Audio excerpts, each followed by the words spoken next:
forever, right? Us and our children, right? And our children's children, so on and so forth. Read on. Verse 15. 7 days shall you eat unleavened bread. Even the first day you shall put away leaven out of your houses. For whosoever eateth leavened bread from the first day until the seventh day, that soul shall be cut off from Israel. And you see that? Since we got hit with these curses and we got forced to serve other gods, like it says in Deuteronomy 28 and 64, we didn't do the Passover. And it says, if you don't do the Passover, your soul be cut off from Israel. So a lot of our people got cut off and became Gentiles in their state of mind and then and in their practices. Or if you were just disobedient to the laws of God, you was cut off from not doing the Passover.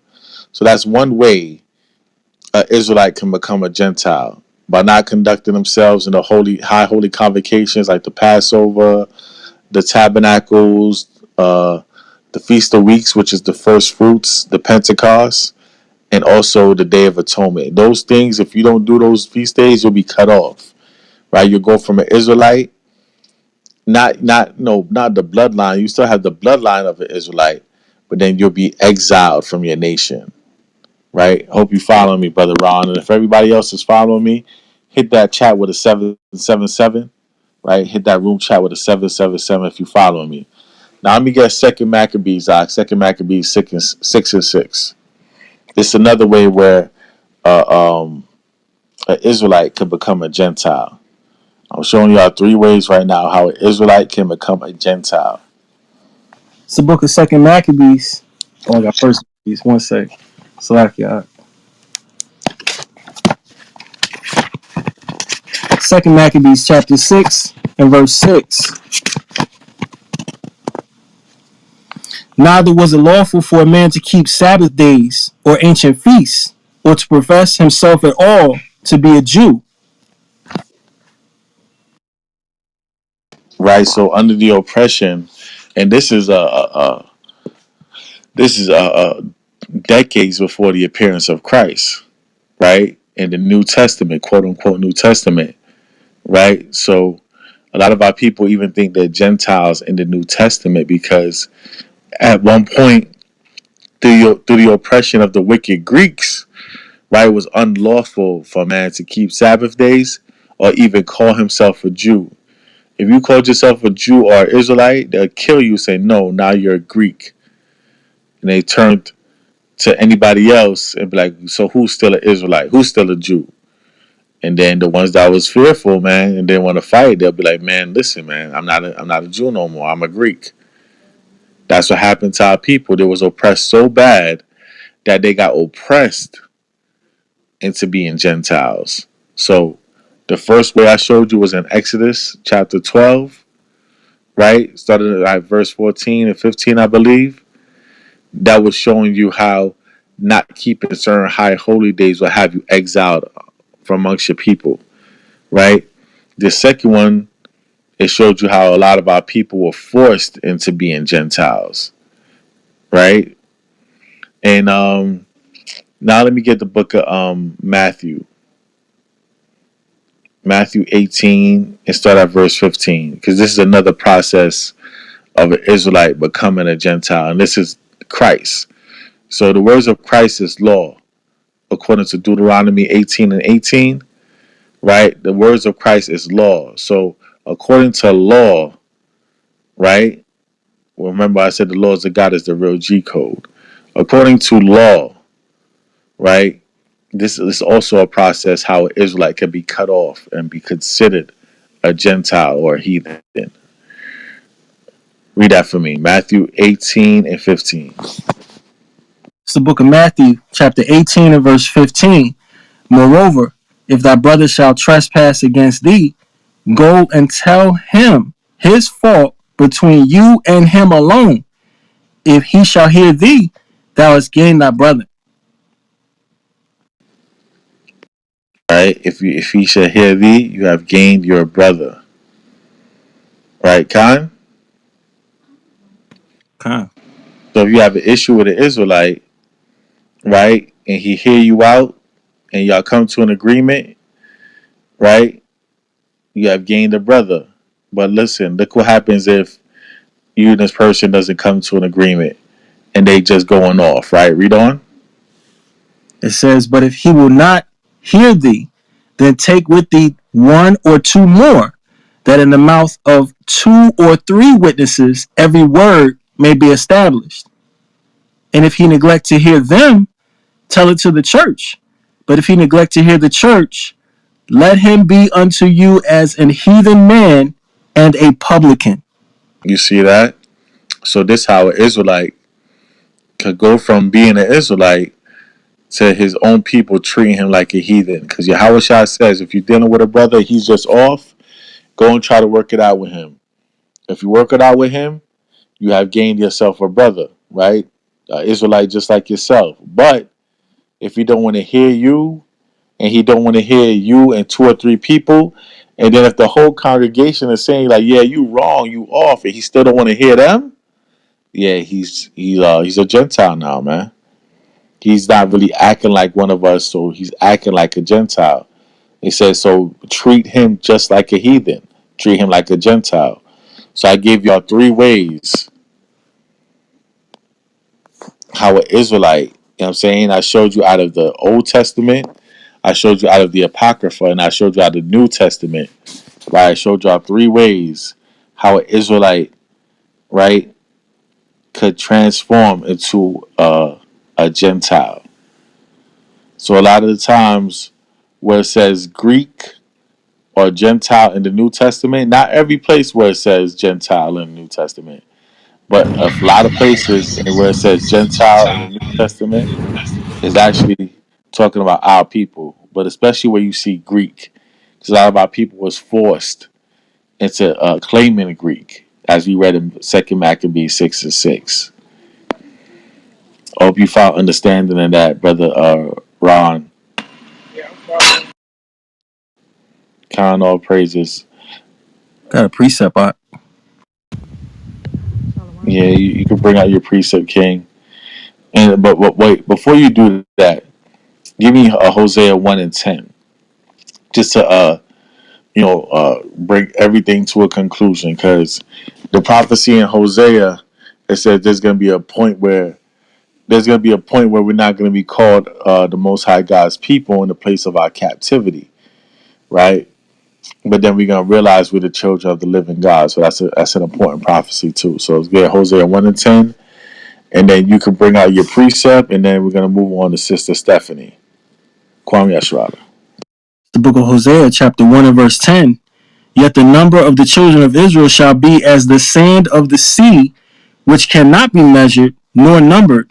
And it shall come to pass that in the place where it was said unto them, Ye are not my people, there it shall be said unto them, You are the sons of the living God. Right? So in the place, in our captivity, we wasn't being called the children of the Most High God. Right? They rather call us anything else. You know, ever heard that saying? Man, you'll call me anything else besides a child of God, right? Because that's what we really are. But now it came to pass that we found out who we are, and we are the children of the Most High God. That's a prophecy, and that's just to bring everything to a conclusion. You can bring out your precept out. The book of Ezekiel, chapter 14 and verse 5, that I may take the house of Israel in their own heart, because they are all estranged from me through their idols.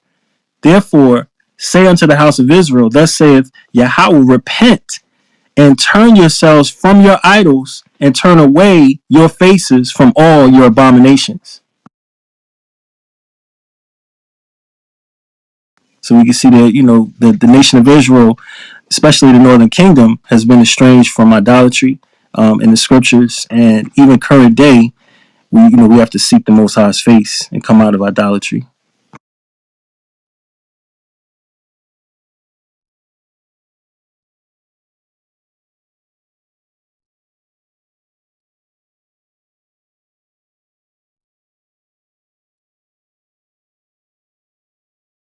Con King, yeah, we gotta get out of idolatry and take our rightful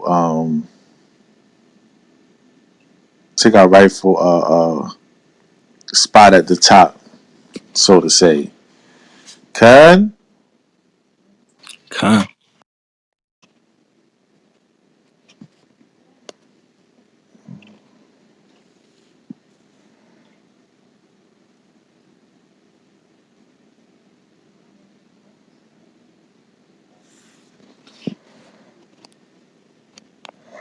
Okay, sister, I'm receiving your back chat right now.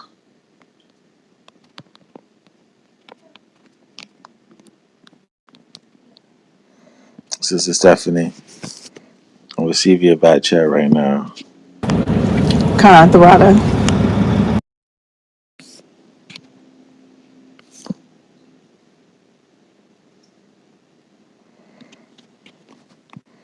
Con, Sister Stephanie, I received that the water.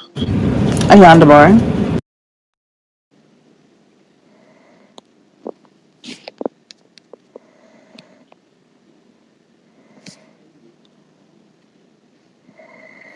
Yeah, man.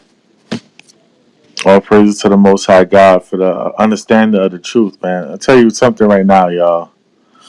Right? I wouldn't be nothing without this truth, man. You know what I'm saying? I just be just another dude, you know what I'm saying, coming up at the price of my people. You know, that's what a lot of us do. We be crabs in the barrel. You know, we be scraping and clawing, trying to reach the top and pulling each other down, knocking each other down out of desperation, trying to see our home again, right? That's what crabs in a barrel do, right? They get stuck in the barrel and they fight each other with desperations to get back to the ocean. So that's what our people do. We don't even know what we're fighting over. We think that, you know, when we move out the ghetto and we move into like a white suburban area, that's what we wanted to do. But really, that's just getting out of the crab barrel and going into the boiling water, right? We was looking for the ocean water, but we end up in the boiling water when we move amongst our enemies, thinking that was the the resolution the resolution to our problems, right? But once we keep these laws, statutes, and commandments, we actually hit the ocean water, right? We go where we're supposed to go, which is Jerusalem, our homeland.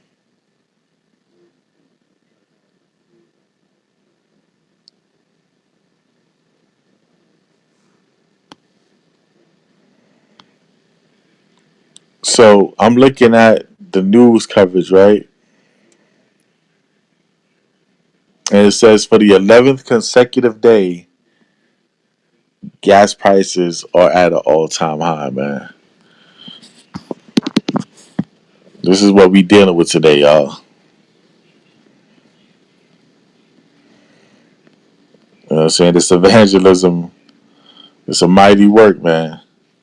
Because y'all know after this, brothers most likely is gonna hit Buffalo, North Carolina, and then the 4th of July we're gonna hit the White House and rebuke, you know what I'm saying, rebuke this nation, man.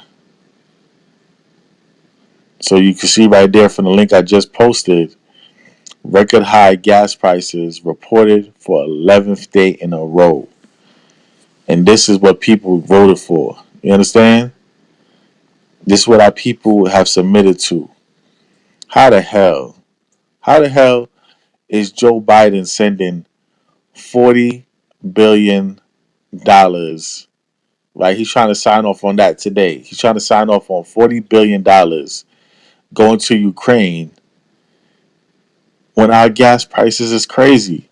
Are we paying for that Ukrainian war? What the hell is going on? 11th day in a row, it hit record high. Like, this is the highest we ever paid for gas ever. You know what I'm saying? This is why brothers asking for your assistance while we on the road right now. I got a crazy article from End Time Headlines in Washington. They are reprogramming their pumps right now to prepare for $10 a gallon on their fuel. $10 in Washington. $10 a gallon out. I'll send you I'll back channel you the article right now. It's crazy. That's absolute madness, man. Absolute madness, man.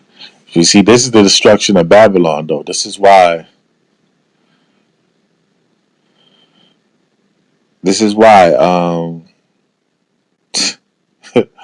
This is why Babylon is kind of gonna fall, man.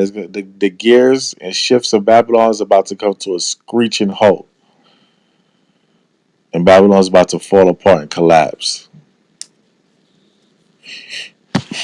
They said in Ukraine they already got $15 a gallon, and it's like a 2 hour wait to get $15 a gallon. Damn. Right? Hey, man, them online services is about to make a lot of money, man. It's nobody going to leave their house. Nobody really want to leave their house like that. If you gotta, saying spend $15 a gallon, right? Where the Teslas at? Brothers gonna want to plug in their car soon, man.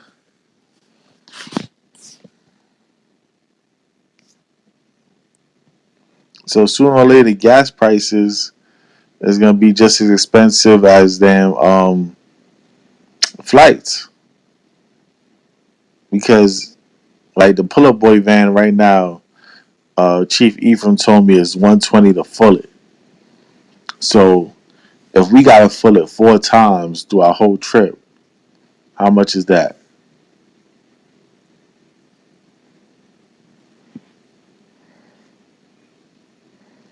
That's close to $500, I was thinking 6. That's crazy. right? 120 plus 4, yeah, that's 480.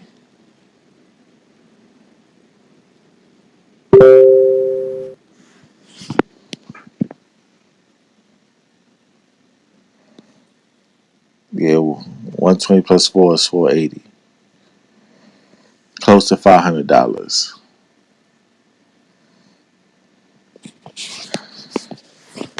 So yeah, man, that's what the What's your most high willing probably only gotta fill it like 2 or 3 times, 3 times the most high willing. But if we run into that fourth time, yeah, that's a half a grip. Yeah, yeah. Someone said, yeah, we probably gonna have to pay some tolls too. You know what I'm saying? So yeah, like any assistance y'all brothers could do, man, it'd be helpful, man. $5. You know what I'm saying? That'll help out, you know what I'm saying? Other than that, brothers it's gonna get done regardless. Like brothers gonna come out their pocket regardless to do the work, because our riches is stored in heaven, so we don't really, you know what I'm saying, stress it like that.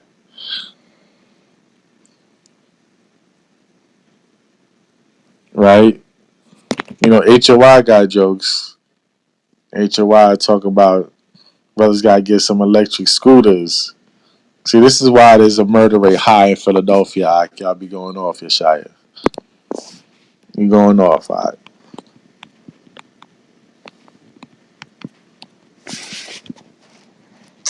That's why, you know what I'm saying? HOI Philadelphia, man. So my brothers gotta get some electric scooters. Nah, I feel you, I definitely feel you. I'm about to buy a brand new bike and push the Chevrolets. That's how things is looking.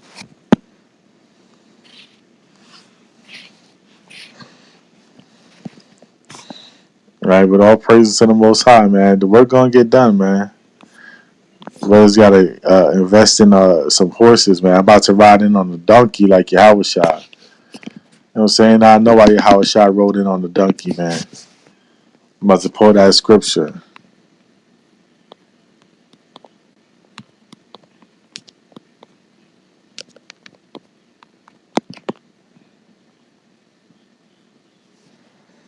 All right, let's get Matthew 21:7.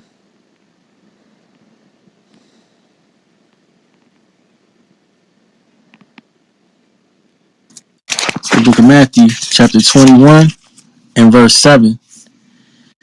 And brought the ass and the colt, and put on them their clothes, and they set him thereon. Right, read on.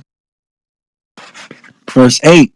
And a very great multitude spread their garments in the way. Others cut down branches from the trees and strawed them in the way. And the multitudes that went before and that followed cried, saying, Hosanna to the Son of David. Blessed is he that cometh in the name of the Lord. Hosanna in the highest. Right, they had Yahweh Shai riding on that ass, right? Right, bro. He rode in on what? That donkey, man. So if Yahweh Shai riding on a donkey, man, I don't think I'm above that. You know what I'm saying? These gas prices looking crazy. You know what I'm saying?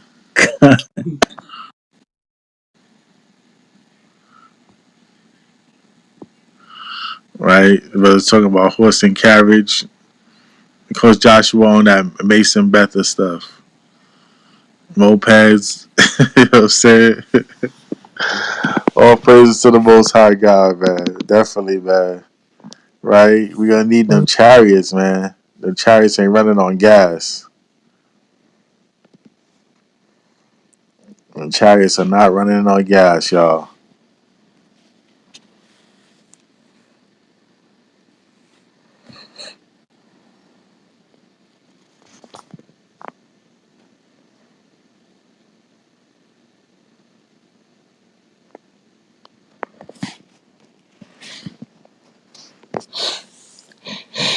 Yeah, we just did a room on chariots yesterday, man. I think, you know what I'm saying? I'm about to sing Swing Low, man.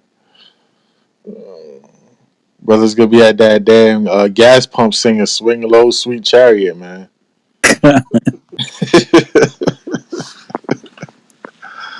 For real. Yesterday, I made sure my wife car was filled up. Man, 60 something dollars. We drive a regular old 4-door Nissan.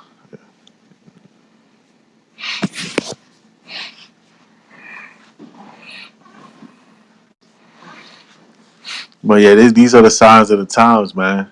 You know, we got to keep these laws, statutes, and commandments because Babylon is falling apart, man. Falling apart. But this what happens when you start beef with Russia, man. Like, why would you beef with Russia? First and foremost, you already got beef in the Middle East. The Middle East don't love you. Even though America got a large oil reserve too, so I don't think the gas prices should be that high. Because America got a large oil reserve. It's these oil companies that's charging you like this for real, being greedy. You know what I'm saying? They play monopoly with your lives. Because America has a lot of oil reserves themselves. They got Alaska, America. They got, you know what I'm saying, places. They got the Gulf Coast. They got places in the ocean. Right? They got a lot of places where oil America does. But the other ones that, you know, that keep up with America when it comes to the oil is the Middle East. Right? America got problems there. And now they got problems with Russia. So yeah, that depletes their all, you know what I'm saying, their oil reserves that they could reach to. But America itself got a lot of oil, you know what I'm saying, oil plants and other places. Let's not let them fool you too hard. These gas prices is really just another form of oppression. Con? One other thing, they want to fight a war. So, they want to fuel these tanks. They want to fuel these planes too. And Right. they're doing it in an area where, they don't have support because Russia is actually supplying the area that they're trying to wage war in. So, a lot of that has to do with that too.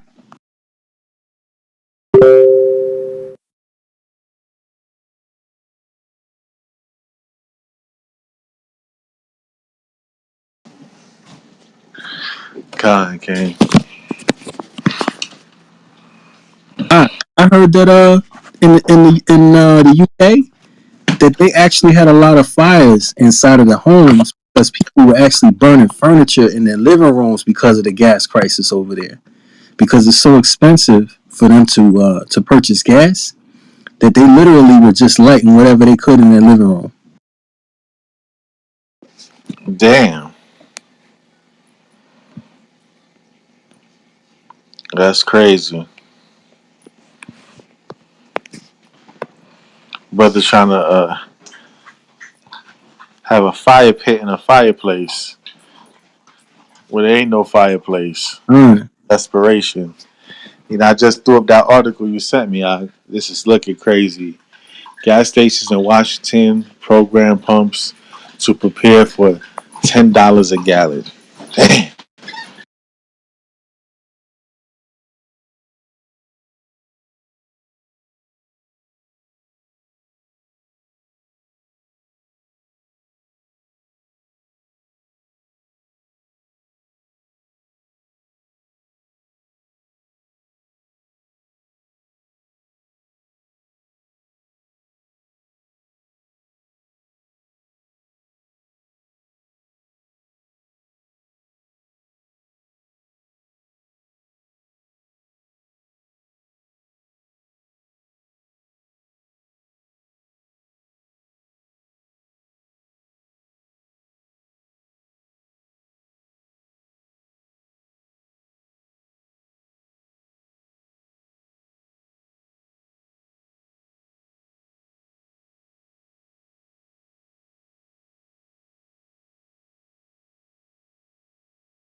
Hey, Shalom, Maurice, Shalom, Prince.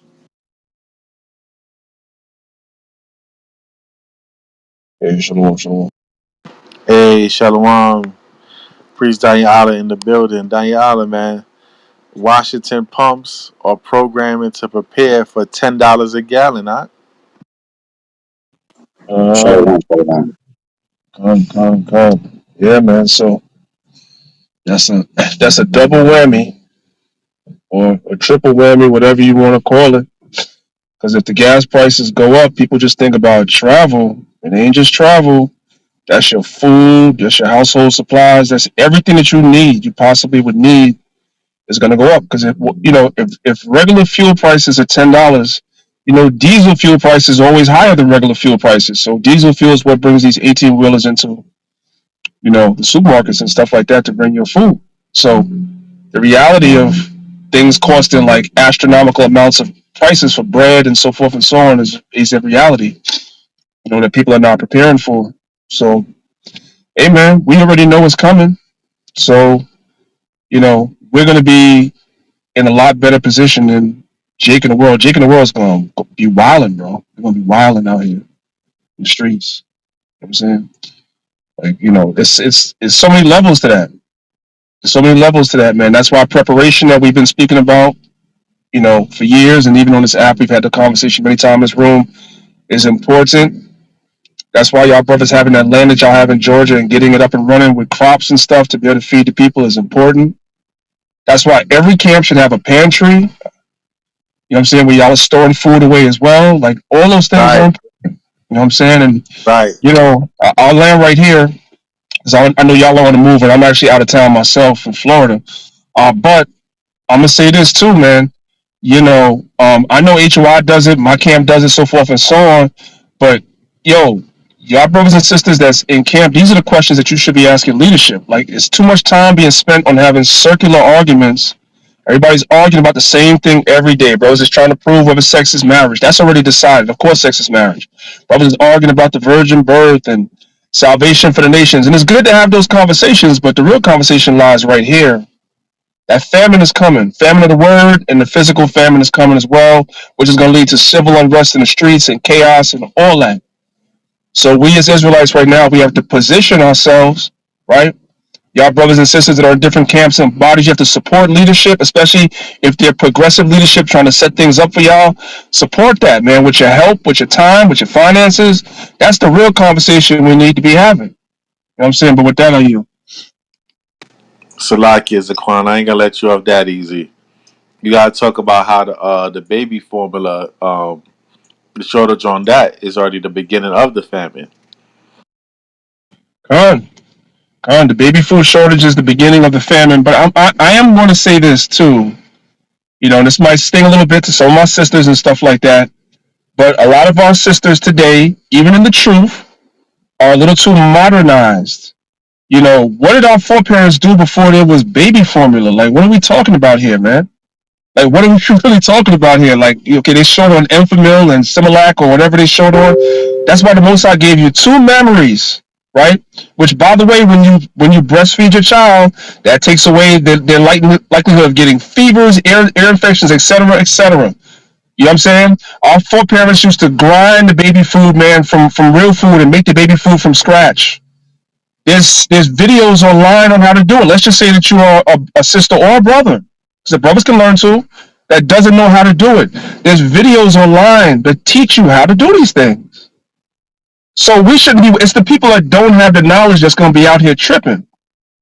We don't necessarily need to be tripping when we see these things. Okay, there's a shortage on formula. I got a baby. What am I going to do? Let me go educate myself and see how I can, make formula from scratch, because there are ways. How can I make baby food for my baby from scratch? Which really is just at a certain age when the baby starts eating solid foods, you really just puree it. That's what you do. That's what you're getting in them damn Gerber bottles or whatever, that's what you're getting.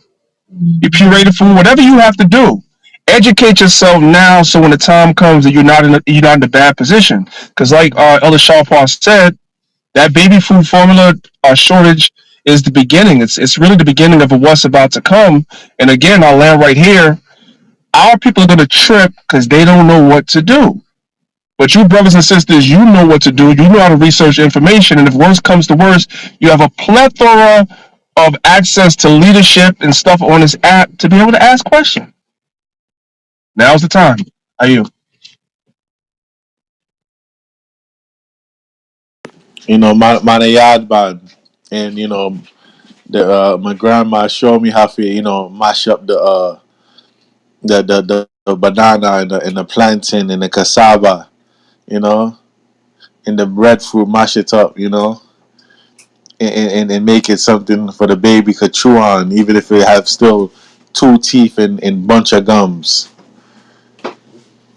Yeah, the natural stuff, you could just mash that up, y'all. It's not really that hard to make baby food at all. My grandmother used to mash it up and probably throw a little honey on it to make it a little sweeter. Yeah, the babies will eat it up. And they'll grow stronger too, because they're not eating all that processed stuff that's in these formulas, and which we don't. I mean, how many of us really sat down and looked at the ingredients, and then went online and looked the ingredients up? Like, what are we really putting in our kids? Then the baby food, that stuff has preservatives in there. That's how come you can have apples and pears and all that stuff that they say is in the Gerber baby food. It sits on the shelf for years and doesn't go bad. Those are preservatives, right? Now, we have to eat these things to survive. The Bible tells us in Ezekiel, I believe it's Ezekiel 4, that we're going to eat our bread defiled. So we're not knocking that. But now we're coming to a time where these things may be short, but we have the knowledge to know how to survive. Like Shawpaw said, his grandmother had that knowledge. And for some of us, the information was passed down from the elders. For others of us, maybe we didn't grow up around elders and have access to this information. And that's fine, too. There's no judgment there. But if you know something is coming, right? The Most High speaks about in the book of Isaiah, I believe it's Isaiah 42, the Most High said, before these things spring forth, I tell you of them. So the Most High told us about the famines and the shortages of food and the seditions of men and not being able to go from one city to another. Before these things spring forth, the Most High told us about it. Through the teachers, the prophets, the elders, the leaders, we're telling you about these things. So now you have to prepare yourself. Like I said, in my camp, particularly, I only can speak about my camp. I know HOI has a lot of things going on. We have a food pantry. We have different things going on to prepare for what's coming. Not to say that thing is going to save us, right? But at the end of the day, it's something in place for us to kind of, be able to maneuver with what's getting ready to happen. You see what I'm saying? The Most High will ultimately have to protect us, right? You can't store enough food for a long-term famine. So the Most High will have to protect us. But it doesn't mean that we as leaders sit on our hands and do nothing, right? But then it comes also down to the support of the people. You're supposed to be helping in whatever way you can help. You're supposed to be helping. If you don't know how to help, you don't wait for somebody to make an announcement. If you're in a particular camp, you go to your leader and be like, "What can I do to help? What do you need from me?" Don't wait for somebody to ask you. You see what I'm saying? These are the things we need to be doing because this is a foreshadowing. This $10 a gallon gas thing is a foreshadowing because again, that's talking about regular fuel, not diesel fuel. So that food can be you could be paying $10 for a loaf of bread. And a lot of us, I'll say us, are struggling right now to make ends meet. How are you going to afford food? So the time now is to prepare ourselves, and this is the conversation I believe Sean Paul and them is having. So all praise to the Most High for having this conversation, and we got to keep our eye on these prophecies too. With that, I yield. I got a So quick. I was just gonna say, man, I'm in Washington right now. I'm in Washington State, man. My rent $2,800 a month. You know what I'm saying? That's just the rent. That don't include nothing else, man. That's just the rent. If gas hit $10 a gallon, priest, I'm gonna have to go and say him. I'm gonna probably be running with Jake, man.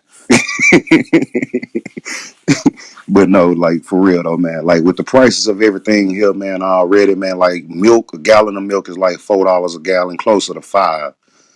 Um, Man, like everything is coming to life, man, on them scriptures, man, where it's talking about that famine for real. Like, best thing Israel can do is start preparing, man. If you haven't started preparing, you late, but you better late than never, because it's definitely coming down the pipeline, man. With that, I yield. Got a quick precept. 2 Ezra 6:22, and suddenly shall the sown places appear unsown, the full storehouses shall suddenly be found empty. And this just makes me think about Joseph. You know, he interpreted that dream so that he could prep for that 7-year famine that was coming. So, you know, all these things that are written aforetime are for our learning.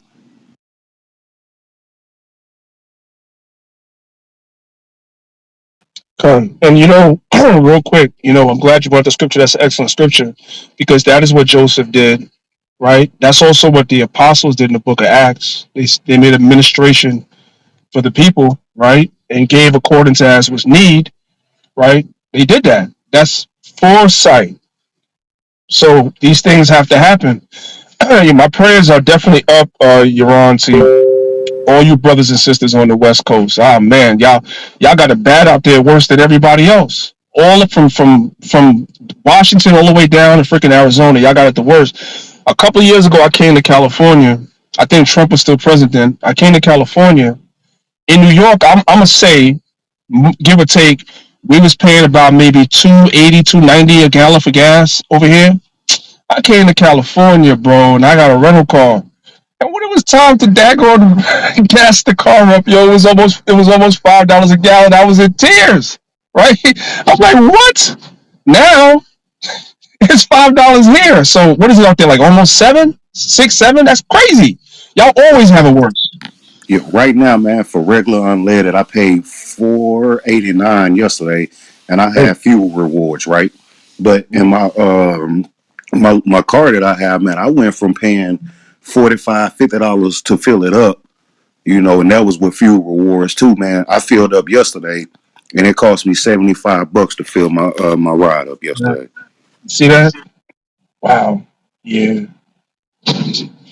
We're gonna have to start being more particular about where we're traveling because I'm doing that too now. Like, before I never thought about like, okay, if I go somewhere, I only can go to certain places now because I don't want to burn through gas. Like, I wasn't having this conversation like a year ago, but I'm having it now. Even me now, and I'm out. I'm in Florida right now, and what I'm saying I got a rental, and I'm strategic about where I'm going. Normally, I just go everywhere. But now I'm like, I'm trying to go through one one thing of gas the whole time I'm here because it's crazy. We definitely in that And, time, man. and mind you, Prince, man, like other priests, I mean, Salakia, priest, that was about a month and a half ago when I was able to fill up off of the 4550. So everything moving extra fast, man. It ain't like ain't no time to think or nothing, man. To like it was going down at one point. It had got down to like 429.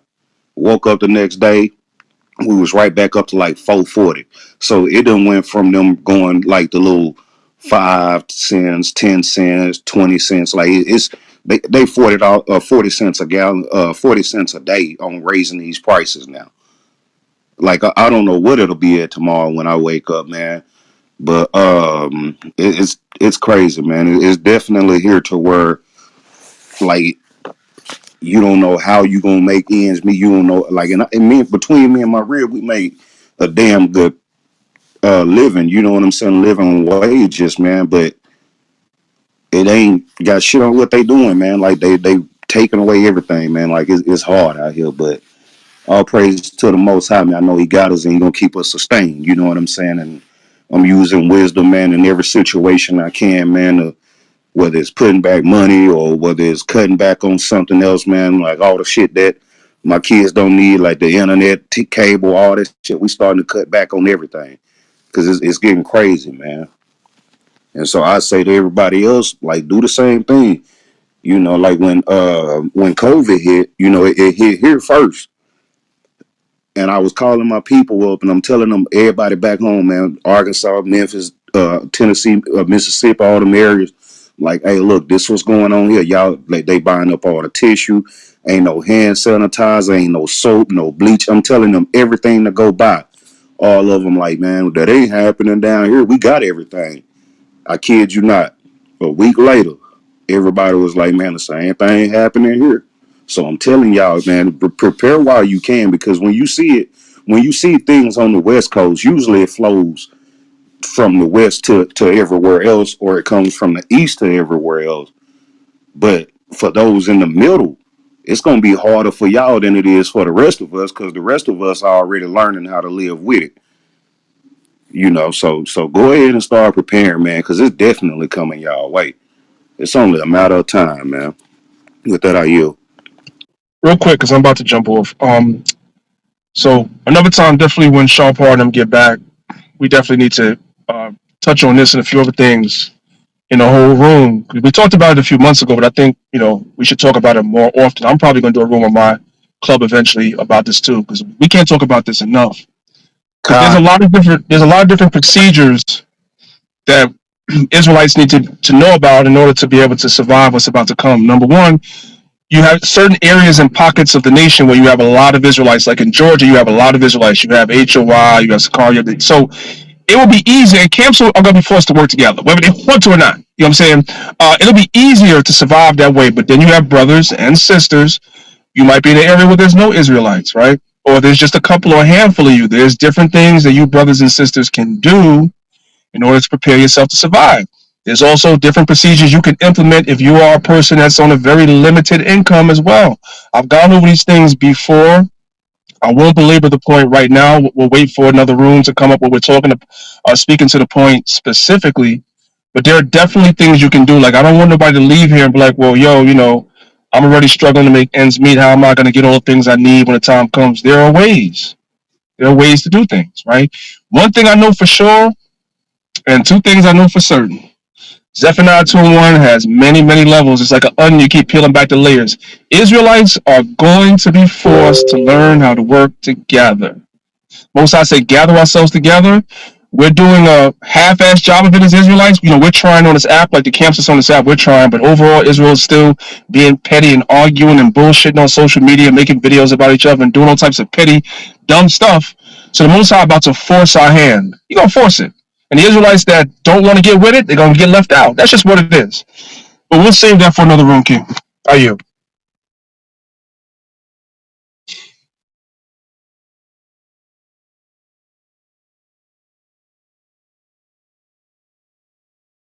yeah, and I think that brothers should actually practice uh, um, unity off teaching platforms more than they do on teaching platforms. I believe that brothers, it's good that we show unity on teaching platforms, but I think most of our unity should be off platforms and councils and meetings and you know just associations when it comes to strategy and structure. You know what I mean? I think that's where most of our efforts should go. You know what I'm saying? Because teaching is great, and it's great for the people to see us teach together. But I think the stronger movements we can make is off the apps. You know what I'm saying? Where they say the revolution will not be televised. You know what I'm saying? I believe that what brothers should really do. You know, work on things that's not being televised, but when certain things happen, certain plans that brothers come together and make could be implemented automatically. Hey, yo, I'm gonna jump on Shaw Park. Most God bless y'all. Safe travels. Most God bless y'all teaching out there. I'll wrap y'all when y'all get back. Yeah, you stay safe out there in Florida too. I call me Australia. Good.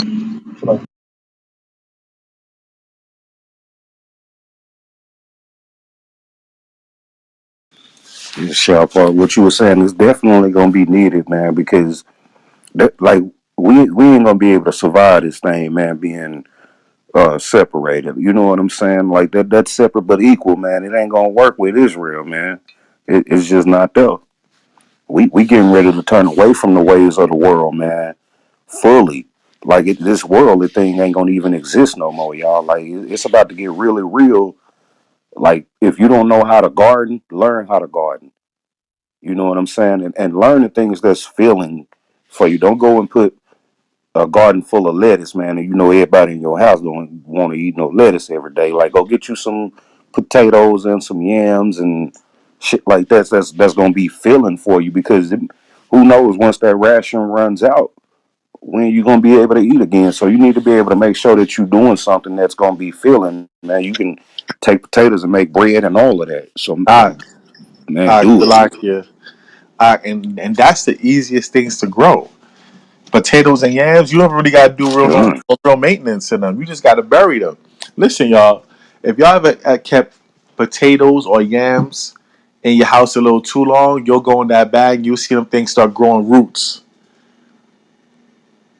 You know what I'm saying? It's either your potato gonna get soft or mushy, or you might actually catch them growing roots right there before your eyes. And the yams too. Your yam being your house a little too long, you'll see the roots start growing, and you didn't even put it in the ground yet. If anybody could just, I'm telling y'all, if y'all even do a 4x4 in your backyard or a 5x5 in your backyard, you know what I'm saying? Dig that dirt. Just plant raw potatoes and raw yams in that dirt, and I guarantee you they're gonna grow and flourish. You know what I'm saying? All you gotta do is keep them moisturized. Don't let it dry out. I'm telling y'all, straight like that. The yams and the potatoes, those are the easiest things to grow. Right now, I'm working on the different peppers, the bell peppers, the habanero peppers, Scotch bonnet, um, and I got some strawberries growing too, and some tomatoes. But yeah, the yams and the potatoes, I'm telling y'all can rock off with those. Con, man, and it's crazy because here in Washington, it's we ain't seen spring yet, man. Like we haven't seen it, so I haven't been even like able to plant anything in the garden. You know what I'm saying? It's been cold, man. If I put anything out there, it'll be dead. But if y'all in them areas where y'all can go ahead and start planting, man, use wisdom and go ahead and start planting and get them gardens going, man, and make sure that they plentiful on fulfilling foods. Like you can't just go out there, man, plant no lettuce and no this and that. You got to be strategic on your garden because if you're not, then like certain plants don't even grow well together. I'd rather have a garden full of potatoes than to have a garden with lettuce and potatoes and this and that, man, because I know at some point the lettuce gonna die if you let it grow too long, or it ain't gonna taste as good. But them potatoes, man, you can store them joints. You know what I'm saying? So man, y'all get them gardens going, man. Go ahead and do it, Israel. Do it a big. Make sure you can survive this famine, man, as best you can. But make sure that you praying to the Most High at the same time, man, because that's the most important part.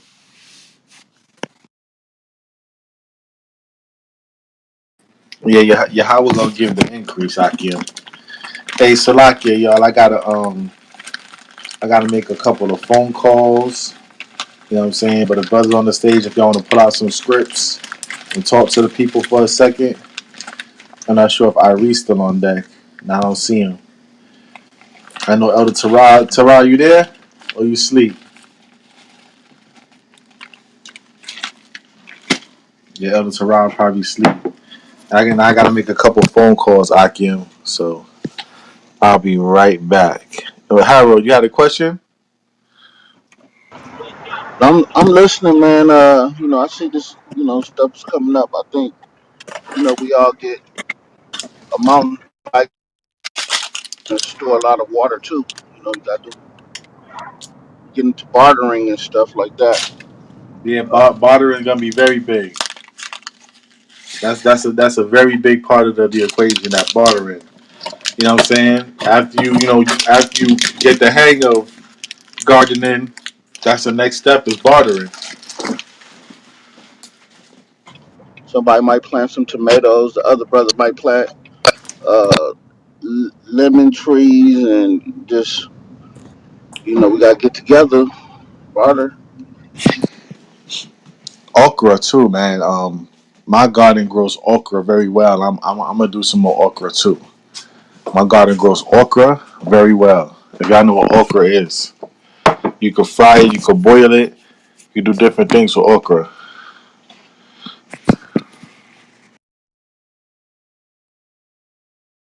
You just gotta season that thing pretty well.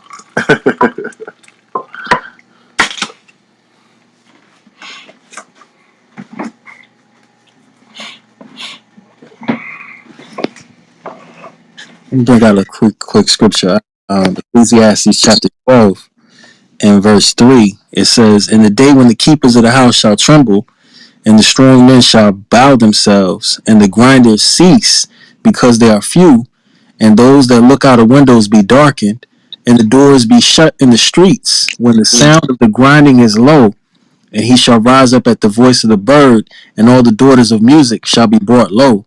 So this is what we're starting to see. We're starting to see, a lot of things that are plentiful becoming few.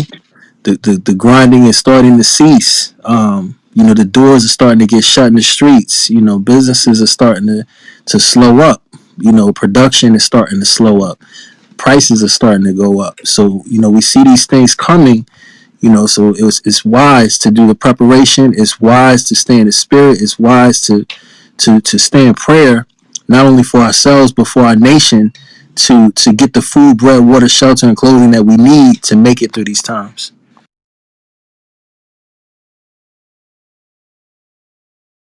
Con.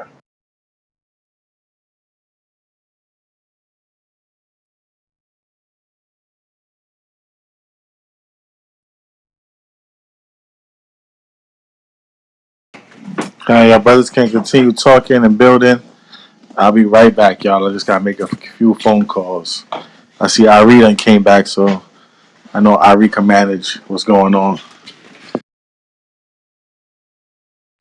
Yeah, right now we ain't living in the days of Gucci, Louis Vuitton, and all these fancy luxury uh, brands. We need to come into some kind of survival mode and think about our future.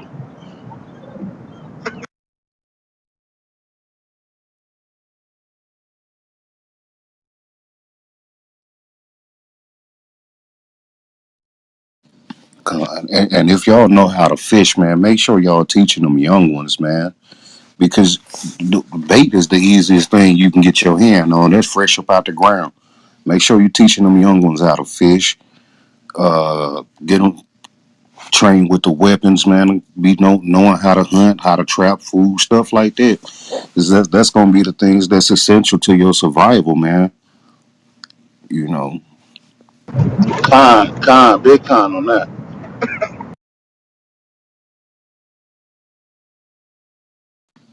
Hey, can you give me some fish and potatoes, man? I'm good. You give me some deer and potatoes, I'm good. you know, learn how to get it. You can you can get these big old pallet bags of rice and peanut butter that won't spoil. Con.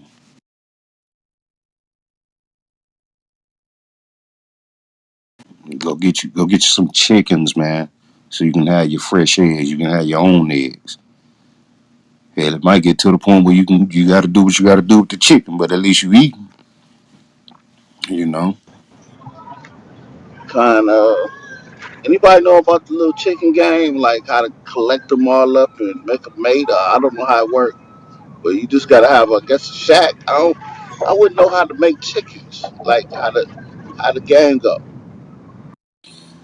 Man, as a country boy, I should know this, but I think it's just basically where you got the rooster and then you got the chickens or the hens or something like that, man. It's somewhere up in there, man. But the best thing to do is to use Google while we got access to it. You know what I'm saying, and figure all things out because it's all there, man. So that we not with excuses when that time comes. It's gonna be hard to starve, man, if you know what to do. Even when y'all go to Walmart, if y'all pay attention to seed prices, I don't know how many people garden, but I do. And if you pay attention to seed prices, man, even seeds went up. You know, so it's gonna be hard on every level. And you think about 7 years of that, man. Hey, it's time to go hard, Israel. It's hard on people who pay rent when they rent.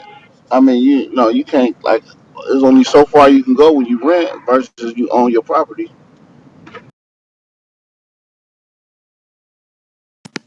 But that's when you link up with people who do own and y'all come together.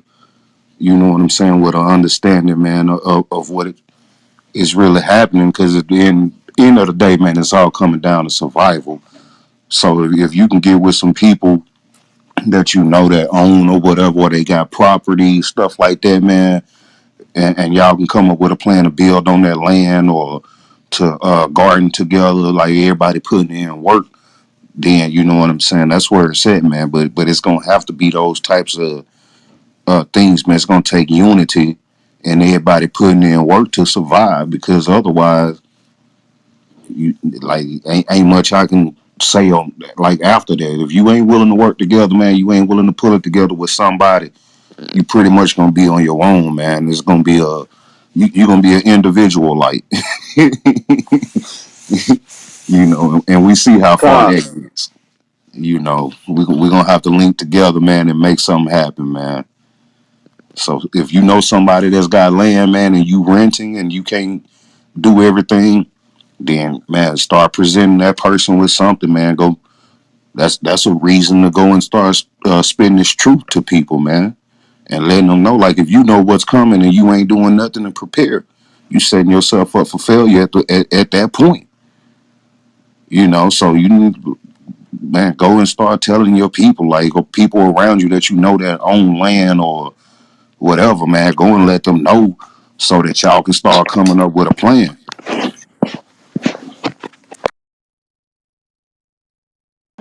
yeah, it's gonna be hard to talk to some of these jakes, man.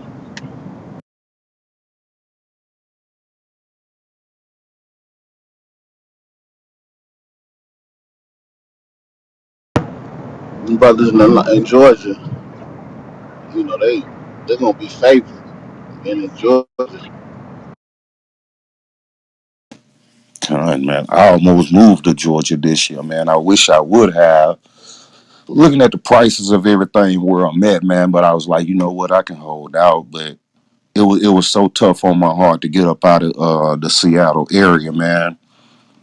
And I was like, I'm gonna give it one more year, you know what I'm saying? I can stack a little bit more. I'm looking at the money side of things, which is the wrong thing to do in most cases to everybody, man. Like, sometimes you got to start looking outside the money, man, and start looking at the things that really matter, you know. But like I said, man, like, learn to hunt.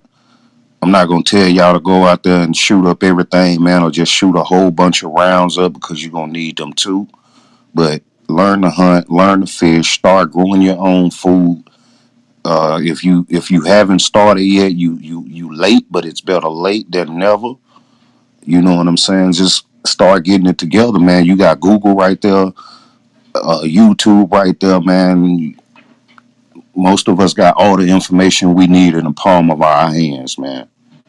If the Most High can let it be sitting in the palm of your hand like that, you ain't gonna have no excuse later on for why you going through. You just not gonna God. have. So if you doing without, man, you get caught without that oil, man, that's on you. But you got a chance right now to start doing something and making stuff happen, man. So take full advantage, Israel. Take full advantage. Yeah, I'm out here in Los Angeles. This gas is $5.75, and some of it is like six, but the average is about 5.70, 5.80. Damn, that hurt because I know it's coming my way, man. Because Washington is just a small version of Cali, man. That's it. Washington and Oregon gonna fall in line with whatever y'all doing, man. And Okay, then whatever. Go ahead. you can eat off the land up there, man. You by Oregon, y'all got fresh water coming out the sky. Y'all got rivers and lakes. Yeah, but just like in most places, you know what I'm saying. It's hard to get to the land. Like, man, like the house I'm in now, King, man. When I first moved here, it was 18 months ago, right? This house was on the market, man, for 486,000. This house right now that I'm in, the same house, is at 600. I think it's at 648,000, something like that. So the property values is up so crazy, man, and so many people are buying out that, like man, you might be where you can grow it, but the problem is getting somewhere where you can grow it, like you was just saying. I got the spot, and it luckily for me, man, it came with a garden area. You know what I'm saying? But I'd have tilled the whole yard up if I had to. When it comes to survival, anything goes. you know, Ah, but but yeah, man, like Yo, Salakia, Salakia, real quick, right? I think a lot of the problem too is a lot of our people are too comfortable living in, the city, right? We got to break out of that mentality. And, every Israelite man, if you can, right, get land away from the city, right? And again, we're not telling you this because we think that this is what's really going to keep you alive if things really, go wild out here, right? But at least you have somewhere you can lay your head out away from the city. Because guess what? Guess what? If things go bad, you want to stay away from people completely, right? The only people you should be around are other Israelites, right? People that are like-minded. And even with that, you still got to kind of vet them too, right? Because at least these are people that fear the Most High. These are the people that won't do certain things off the rip, unlike a worldly person, right? They'll just kill you and take what you got, right? So, we need to start getting used to things not going the way that we used to having it. We got to start adjusting ourselves and how we live, right? Even to the food that we eat, right? Stop overeating and all this stuff. Cut a lot of that stuff down. That's the mentality we got to start moving in. I'm not saying that you should, sell your house and do this, but if you have to, you might have to start cutting things down, man. You know what I mean? So, yeah, a lot of us are just too used to living in the city. We don't want to live the city. We feel like if we live the city, we'll get disconnected from a whole bunch of stuff. And the crazy thing is we can see the fact that even with this situation with the baby formula thing, right, we even got sisters tripping over that. And brothers touched on this earlier on how this should, you see, the Most High it has a never-ending wisdom that in his own way, this is how he's bringing us together.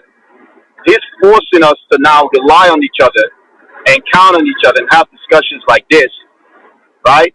And looking at the times and making right decisions based on what we see in certain prophecies coming to pass. So when we have conversations like this, we need to actually start applying some of these things in our lives. If you're part of a camp, like the priest said earlier, right, connect with your camp. What kind of strategy do they have in place if things happen? What is the move? How are we supposed to get together? These are the types of conversation we need to be having, right? And I think Ron touched on the fact that if you got people within your body that got land and stuff like that, start connecting with them, right? Get some type of barter system where you guys can work together. You know, like I always said, that Zephaniah 2:1 is not there for nothing, man. People read that, gather together, and just think that that's all. We just read it and that's it. No, that's the Most High telling you to do that. Start working on that. You understand? Every Nah, Israelite needs to have a land, man. But go ahead. Go ahead. Y'all got the water, the water, Ari. I got a precept on that real quick. Sirach chapter 6 and verse 7. If thou would get a friend, prove him first, and be not hasty to credit him. For some man is friend for his own occasion, and will not abide in the day of thy trouble. So we have to make sure that, to the point, I already brought it out, we want to make sure that we vet them and make sure that, can two work together unless they agree, right? So we have to make sure that we vet the people that we're bringing into our circle. Uh, yeah, con. But yeah, Akim, man. We got to take it serious. You know what I mean? You know, to be honest with you, yes, inflation is crazy right now, right? And yes, it can go left where crime rate increase, right? Where people start acting weird and crazy stuff happening. You understand? Looting, robbery, all kinds of madness going on. Because that's what really triggers that. When people don't have any means to take care of themselves, and they feel like they don't have any other options, right? That's when you get times of trouble like that. Riots, looting, all kinds of stuff start happening. And inflation is a trigger that can cause that too, right? So gas prices, as the way things are going, like brother brought up the article earlier, it'll probably hit that $10 a gallon, even here in the South. So these are things we got to think about, man. You know what I mean? If things get crazy, like I said, yeah, you're comfortable in your city home, but do you have somewhere else to lay your head, to take your family to, even if it's just for a moment, so things can die down a little bit? Because a lot of that crime is going to be right in the city for the most part, right? Do you have a congregation that you can go to? You guys have a plan where you guys can go and just let things die out just for a little while? It might not even be that it's the extreme Jacob Struggle situation. We talk about if it just go bad where it's just a little bit crazy. You know what I mean? Because remember, before it gets extremely hard like that, we're going to have moments like that, right? Through time, as time goes, and as these prophecies come to pass. We're going to have times where we're going to have unstabilities like that, right?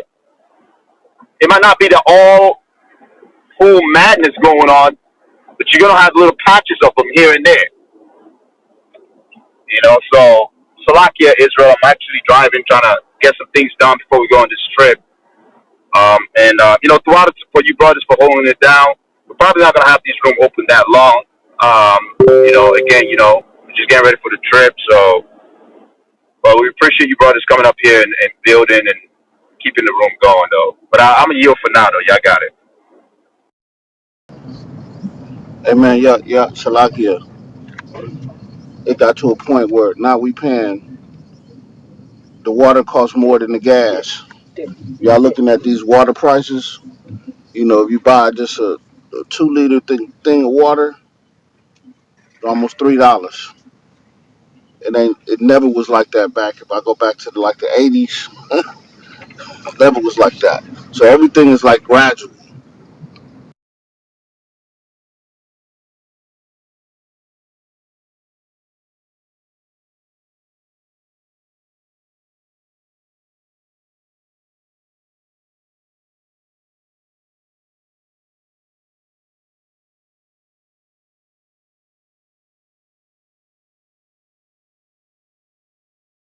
That point that Ari brought out about those ebbs and flows with this.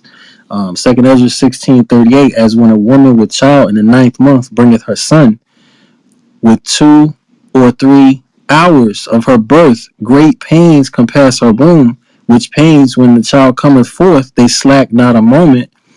Even so shall not the plagues be slack to come upon the earth, and the world shall mourn, and sorrow shall come upon it on every side. So these pains that we're seeing economically, you know, with the violence, everything it's gonna have ebbs and flows. There's gonna be times when it's gonna be crazy, and then it's gonna slow down. It's gonna be crazy, and it's gonna slow down. If anybody has witnessed the childbirth, we see it. You can see it on a graph because it's electronic at this point. But if you've ever been in that room, you know what I'm talking about. It's not constant, but when those pains come, you got to be able to deal with it. So the brother made an excellent point. Even if it's just for a week or two, to be able to just run somewhere, to get away from the madness, that would be wise.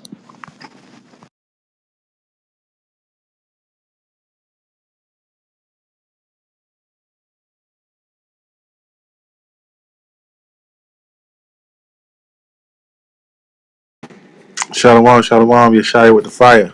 Shalom. Shalom.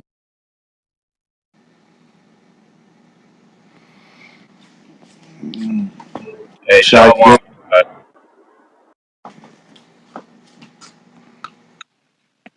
Hey, Shalom already. Y'all about some Shabbat. Yeah, about you mentioned about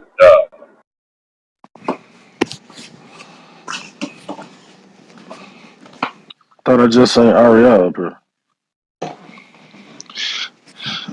Yeah, he driving, so I think his signal be going in and out.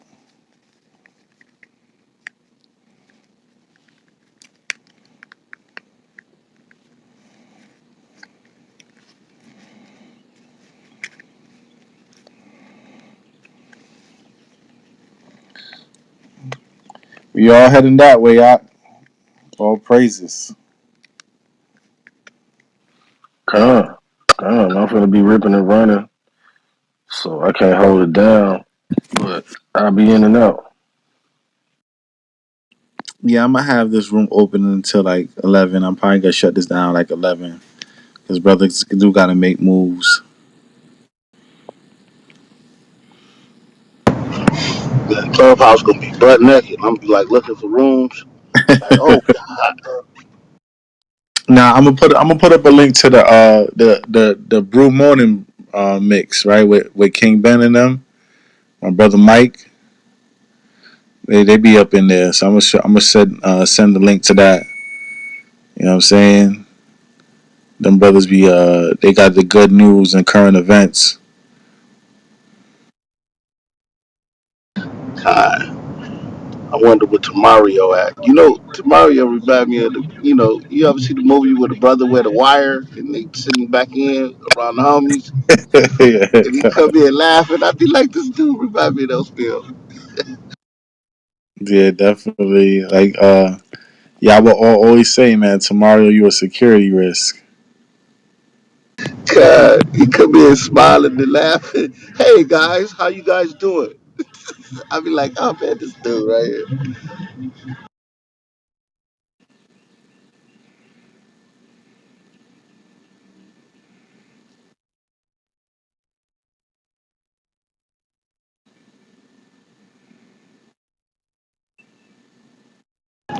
Yeah, man, I be feeling famine of the word on Clubhouse certain hours of the day. I just want to just come into the room.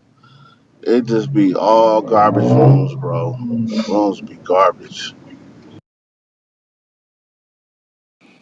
Kind of be like that sometimes. That's why you gotta cut off the clubhouse and open up your Bible and look over some of the lessons brothers did. You know what I'm saying? Or you can hit the replays. You get some of the past lessons. Open up that Bible and read up on it. You know what I'm saying? Whenever brothers don't got rooms open, you can go to a replay and catch up on a good lesson. Yeah, I probably didn't heard all the replays. I've been on here so long. I heard all of the replays live. Now it's good to have it here live, but like I said, the replays is there for a reason. You could you know what I'm saying, revisit it. You know what I'm saying, write down the precepts, take time, pause it. Right, like the replays.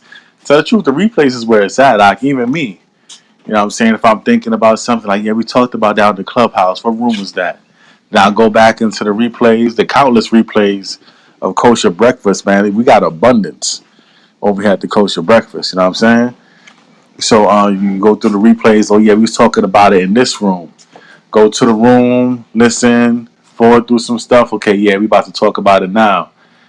Hear it, pause it, rewind it, hear it again, write it down, research it, read through the whole chapter, get the contents. You could do stuff like that with the replays. The replays is beautiful. Like you gotta utilize it.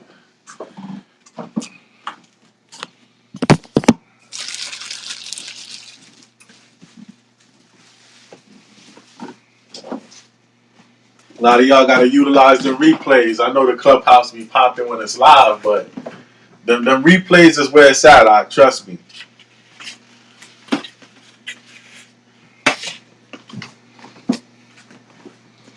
Replays is where it's at, y'all. Y'all be uploading the Clubhouse to the YouTube. I see that's getting real popular.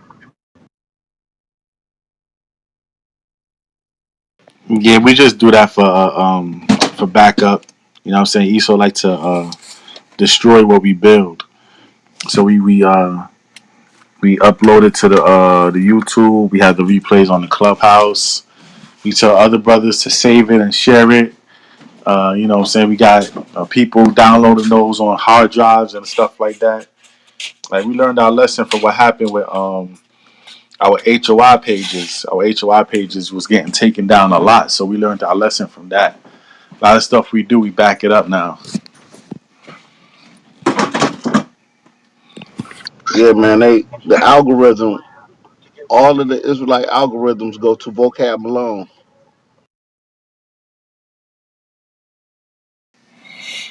Yeah, but he's finished. Right, that man watched every single Israelite breakdown, and he still get cut. Like that dude is finished, man. I don't even think about that dude no more. Like he's washed up.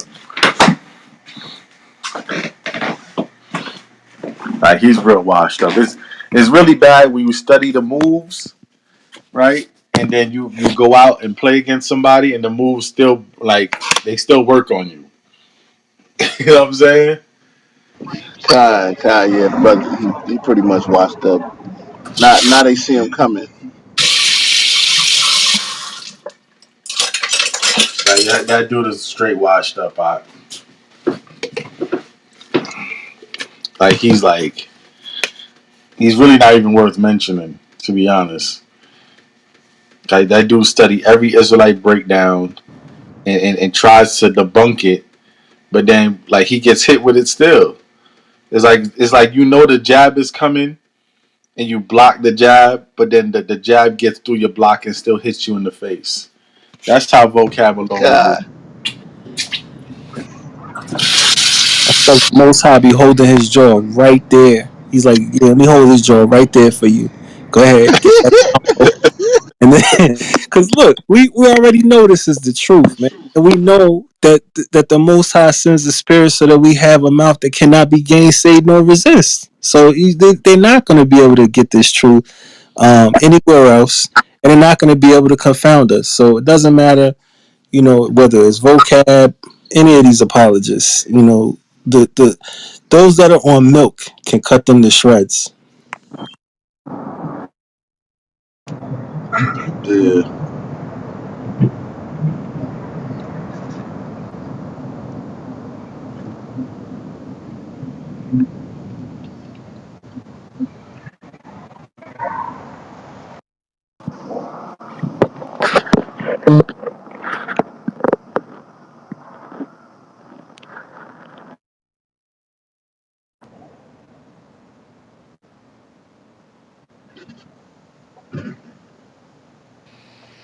Yeah, Israel.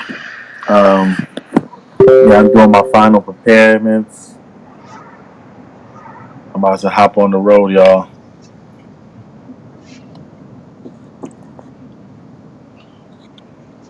It's a pleasure serving my nation. You know what I'm saying? Open up this kosher breakfast for my people. You know, have our people start the day in a positive way with the spirit of the Most High on them.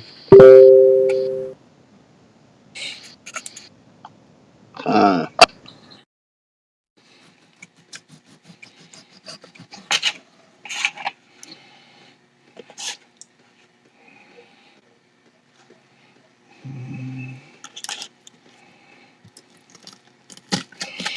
Right now, I'm doing some last minute things. Y'all know my wife, she about 8 months pregnant now. So I got to take care of every single thing before I go out for this weekend. uh.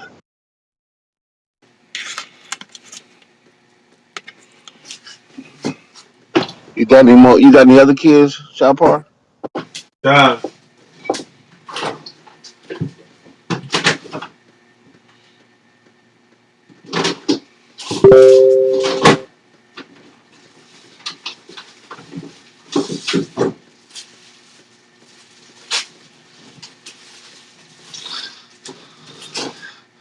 I got a 12-year-old son,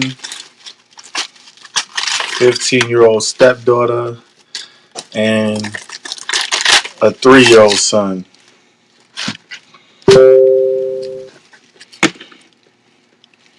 So they're gonna be holding it down with her. And you know, some family stopping by to check up too.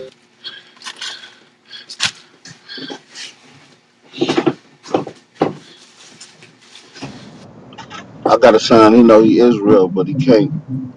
He can't stop smoking, man. He can't. He love weed. Yeah, a lot of our people make weed their idol, man. You know what I'm saying? But you know, keep on praying for him. Tell him a good way to fight his addiction is through fasting. You know, the Most High God might deliver him.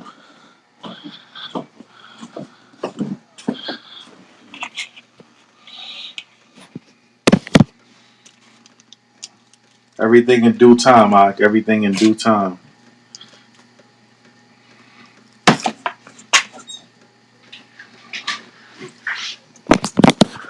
Y'all hold on 1 second.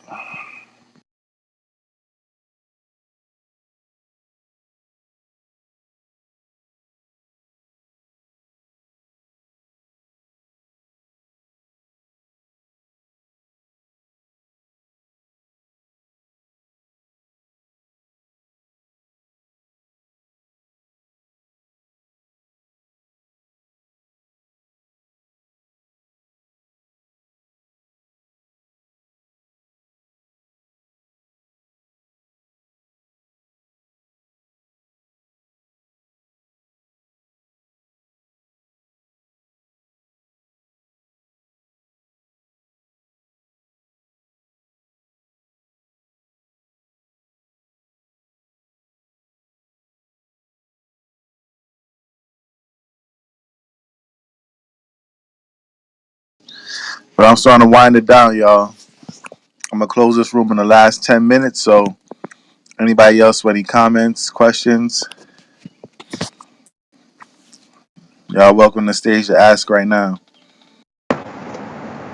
You say you gonna close down the room. I feel like you kicking us out the house. You kicking us out the house, man? Absolutely. Y'all ain't got to go home, but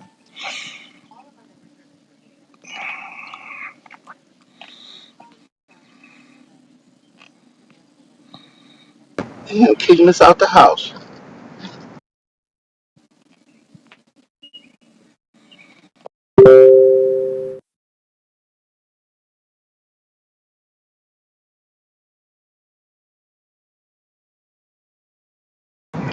Probably you forcing us into one of these Jake rooms.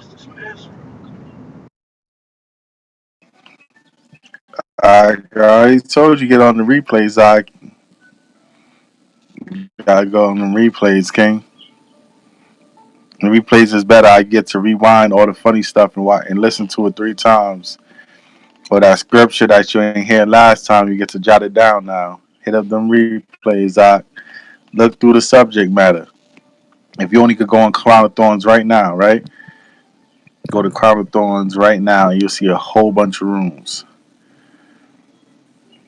a whole bunch of past rooms, right? It's like seeing a live boxing match with two opponents or doing a rerun boxing matches.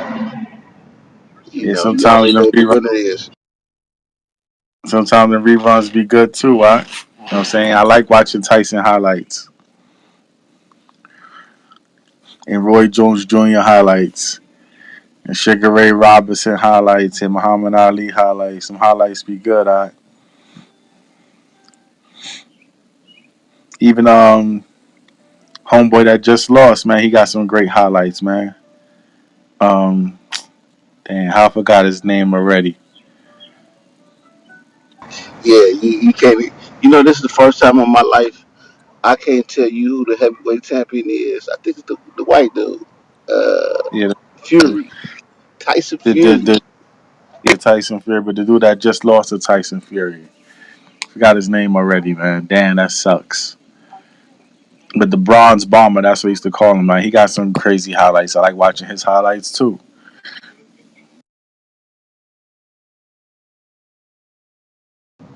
I will say Tyson got hands, man. Everybody under I know he kind of looked kind of gumpy, and but dude got hands, man.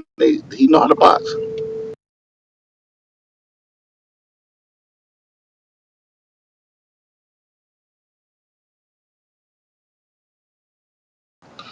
We doing bad.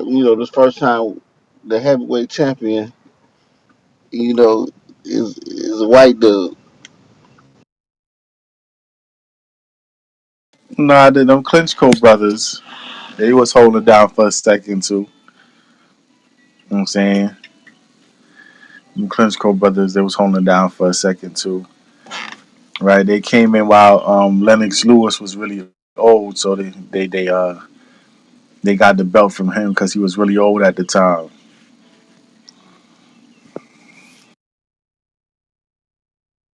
God,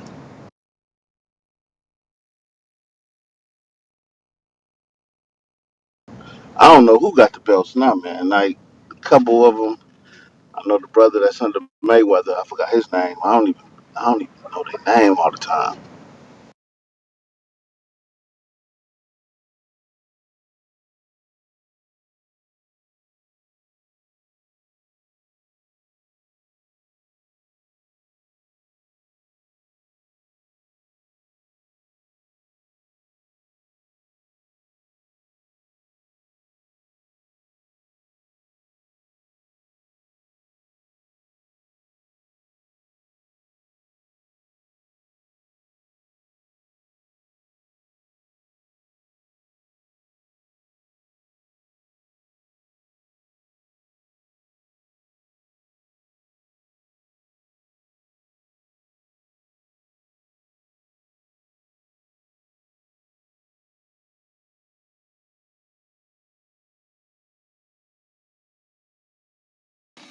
All right, Ahabataya Sha'ala. Right? The water for listening in. Once again, if you want to help out with the Memphis trip, the Cash App is on my profile. Oh yeah, his name was Dante Wilder. The Water. Dante Wilder. Yeah. A lot of Yeah, he people ain't think got no hands though. He ain't got no hands. yeah, He he fight like got a girl. he got hella power though, man. So all he got to do is just really retrain himself. A lot of people think his career is over. I don't think so. I think he still got enough power if he retrain himself and switch up his style. I think he'll be able to go and reclaim his glory. And he got to keep the commandments of God. That's the most important thing. I think he washed up, bro. Like when he went under there. Most High started having you break up. I don't be doubting your brother. I'm gonna tell you right now that He can come back. that second fight, Tyson Fury's gloves was slipping off his hands intentionally. I believe he was hitting him with his fists. So if you look at that replay of that second fight, man, I don't believe that ever should have went down that way to begin with. Yeah, but Dante Wilder still lost in the third fight. I believe is because he not keeping the commandments. I think if he was keeping the commandments, I believe one of his wild ass swings would hit Tyson Fury with the preciseness of the Most High and knock his ass out. Con, God on that one. God with the wild ones, huh? Hey, Salaki, Yeah, the real heavyweight champion probably locked up somewhere, Art. Khan, you right about that. The one who nobody can't whoop, he probably locked up somewhere. Cell Block B.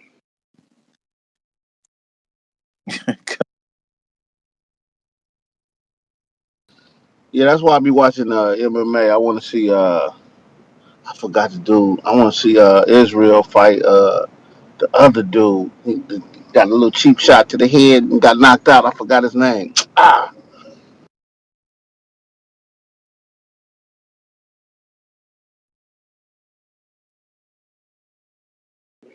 Salaki, I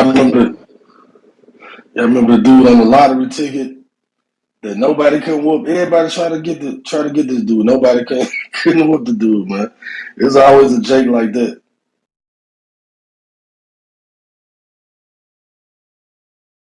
Nah, they be Jake like that, man. One of the best basketball players I ever seen in my life is locked up, man. And a dude by the name of Queens, we called him Queens because he was from Queens. His real name was Omar, but we used to call him Queens. He was able to throw the football down a straight spiral for 3 blocks. I'm talking about New York City blocks. He was able to throw that football straight down 3 blocks. Like his arm was stupid.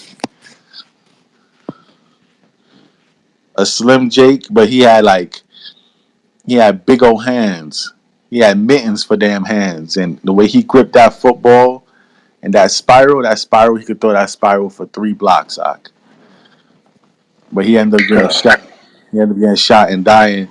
You know what I'm saying? But that dude would put down a 40, put down the spliff, and then throw that football 3 blocks, Zach. God, God. Yeah, I done seen some amazing, amazing things in the hood, bro. For real. It was this dude in Chicago at Nash Park, which is a middle school that was right behind my house. Everybody called him MJ. It was a park that had like 3, 4 courts. We used to hoop. I was like 13 or 14. I was 13. They would never pick me. You know what I'm saying? And then like when I was 14, I got a little taller and I got out there. They started knocking my ass on the ground. I started getting tougher. You know what I'm saying? Then I got a jump shot because you couldn't get to the hole because they was knocking your ass down. But this dude was like, they called him MJ. This dude, man, I'm talking about had buckets. He was about 6'6", man, dunking on everybody, taking off from the free throw line, like, man, all type of handles, fadeaway. The dude, I know he could have averaged 35 in the NBA. You know what I'm saying? No exaggeration. He had no weaknesses. Man, damn near touching the top of the backboard. And it'd be cats like that just live the street life. They couldn't even graduate high school, so no, they wasn't gonna make it. You know what I'm saying? To the league. I done seen it though with my own eyes.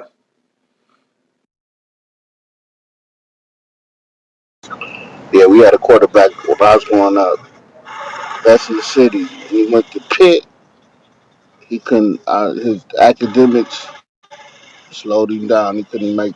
He couldn't stay in school.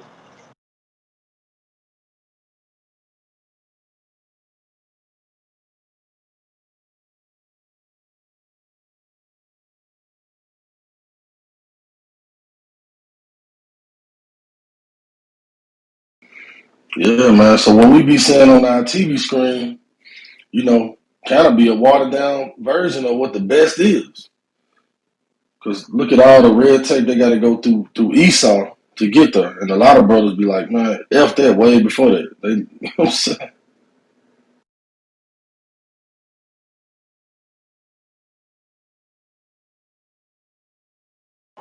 Yeah, we know we the best at everything.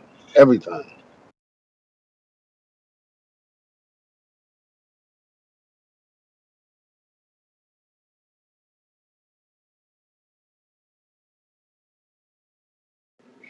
A lot of people that's the best at things. Nobody only would never even know about 'em.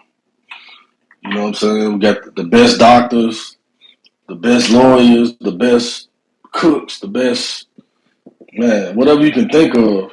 It's brothers and sisters out here that's actually the best in the world at it that you would never know about if you wasn't local to them.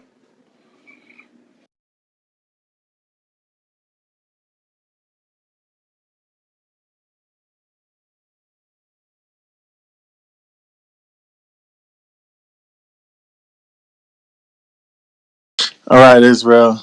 I'm about to close up this room, man. Right? It's been a pleasure. Kwame Asharala. Kwame Nasharala, Yahabashem Yashabakta. Yabashim Yashabrakatah. Mahabatah Yasha'ala. Barakatah Yasha'ala. Shalom. Shalom.